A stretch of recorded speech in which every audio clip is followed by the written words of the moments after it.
पाकिस्तान को हकीकी आज़ादी 75 साल पहले 14 अगस्त 1947 को मिल गई थी। इमरान खान बताएं वो किस हकीकी आज़ादी की बात कर रहे हैं। पाकिस्तान बनाने वालों को गद्दार ठहराया गया। नवाज शरीफ को हाईजैकर बनाकर सजा दे दी गई। ऐसे शख्स को साकिब निसार ने सादिक अमीन का सर्टिफिकेट दिया जो कि दूसरे मुल्क की अदालत से मुजरिम साबित हो चुका। रहनुमा पाकिस्तान मुस्लिम लीग नवाज जावेद लतीफ़ ने प्रेस कॉन्फ्रेंस में इल्ज़ामात का नया पंडोरा बक्स खोल दिया। उन्होंने मजीद क्या कहा, आइए आपको जावेद लतीफ़ की प्रेस कॉन्फ्रेंस बराह रास्त दिखाते हैं। कि मुझे जनरल अयूब ने बुलाया उस वक्त जब मैं उनका वज़ीर कानून था। उन्होंने कहा कि ये बंगाली जो हैं रोज़ शोर करते हैं कि हमारे राइट्स, हमारे हकूक़, हमारा आइन, ये बड़ा शोर करते हैं, मुझे बड़ा तंग करते हैं। इनको कहो कि पाकिस्तान के साथ रहना है तो रहें, नहीं तो चले जाएं।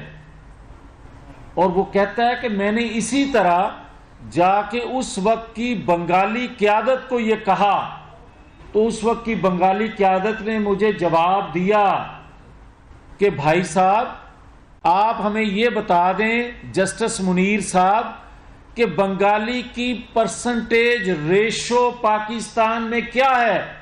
तो मैंने कहा 58%। उसने कहा फिर हम तो पाकिस्तान में रहेंगे, आपने जाना है तो चले जाएं। मगर गद्दार वो ठहरे और उस वक्त भी एक तबका उनको गद्दार समझता रहा।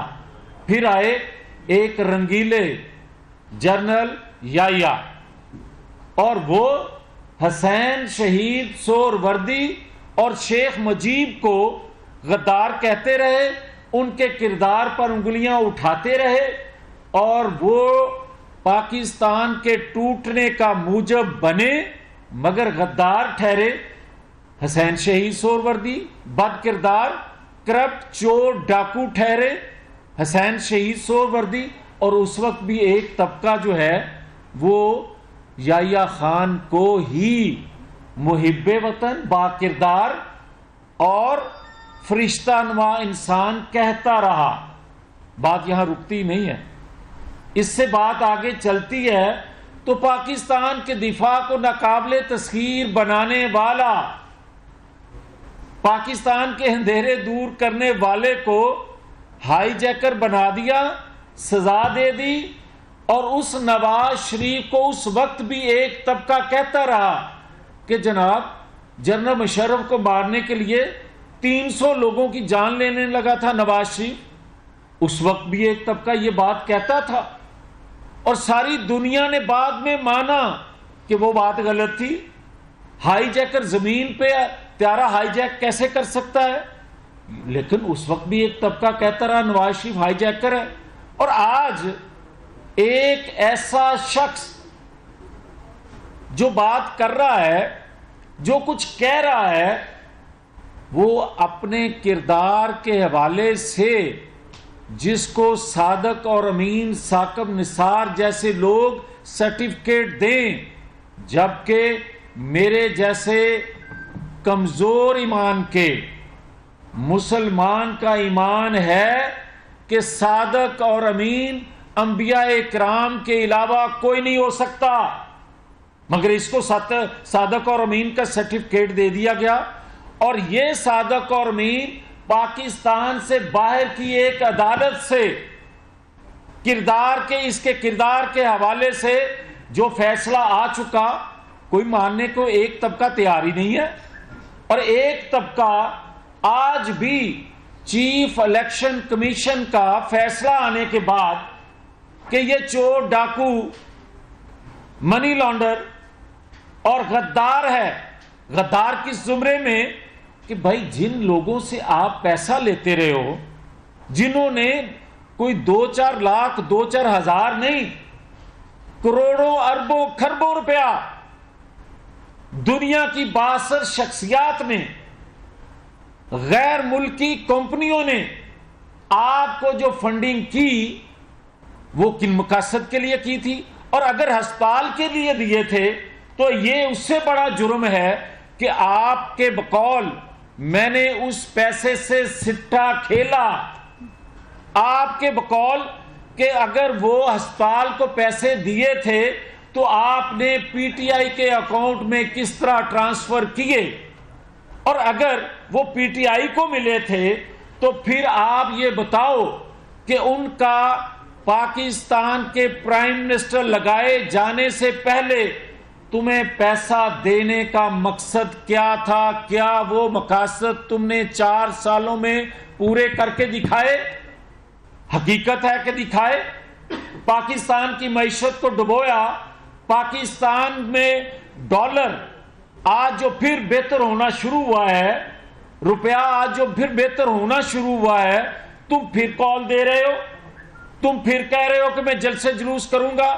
2017 کا پاکستان جو ایک چلتا پھلتا پھولتا پاکستان، نواز شریف کے دور کا پاکستان، اس وقت یہ مجرم اکیلا نہیں ہے، اس کے ساتھ ثاقب نثار مرکزی ملزم ہے۔ 2017 کا اور آج کا موازنہ کرو تو پتہ چلے گا کہ اس میں کون کون سے کردار شامل تھے، اور ان کرداروں میں مرکزی کردار ثاقب نثار کا ہے۔ اور جب میں یہ بات کہتا ہوں تو پھر کہا جاتا ہے کہ الزام ہے اداروں پہ۔ میں نہیں کہہ رہا، جسٹس شوکت صدیقی کیا کہہ رہے ہیں؟ جسٹس شوکت صدیقی صاحب کہہ رہے ہیں کہ آج بھی جس طرح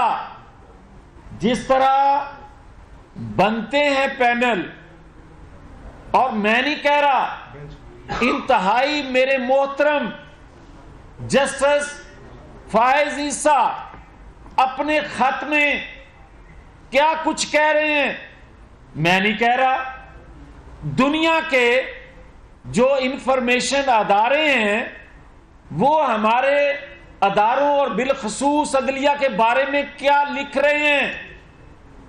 مجھے احترام ہے عدلیہ کا، میں ہمیشہ احترام کرنے والوں میں سے ہوں، مسلم لیگ ہمیشہ احترام کرنے والوں میں سے ہے۔ اس پر الزام لگا تھا کہ اس نے سپریم کورٹ پر حملہ کیا۔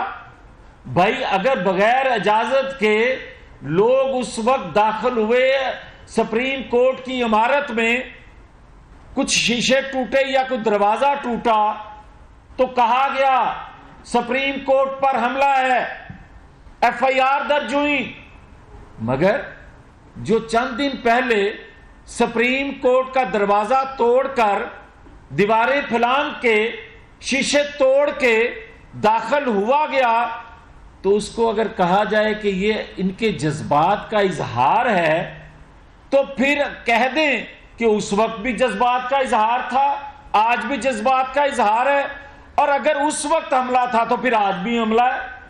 یہ کیسا معیار ہے؟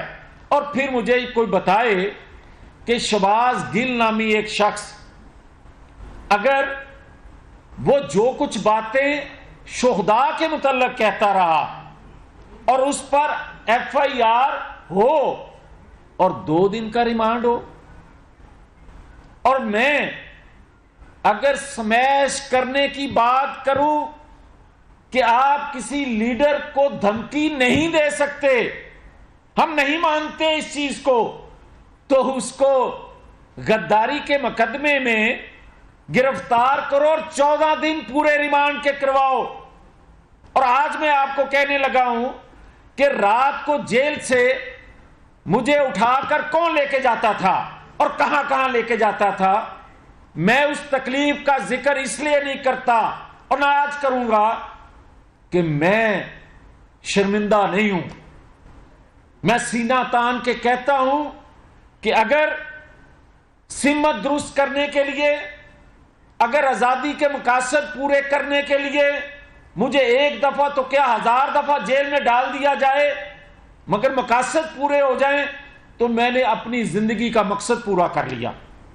مگر یہ کوئی طریقہ نہیں ہے کہ آپ اگر پاکستان کے اندر اور آج جو کچھ ہو رہا ہے، آج بھی نواز شریف کو نکال کر اس کو لانے والے سب کچھ سامنے آنے کے بعد بھی کچھ نہ سیکھیں گے، اور جو نون لیگ کے رہنما جاوید لطیف اس وقت میڈیا کے نمائندوں سے لاہور میں گفتگو کر رہے ہیں۔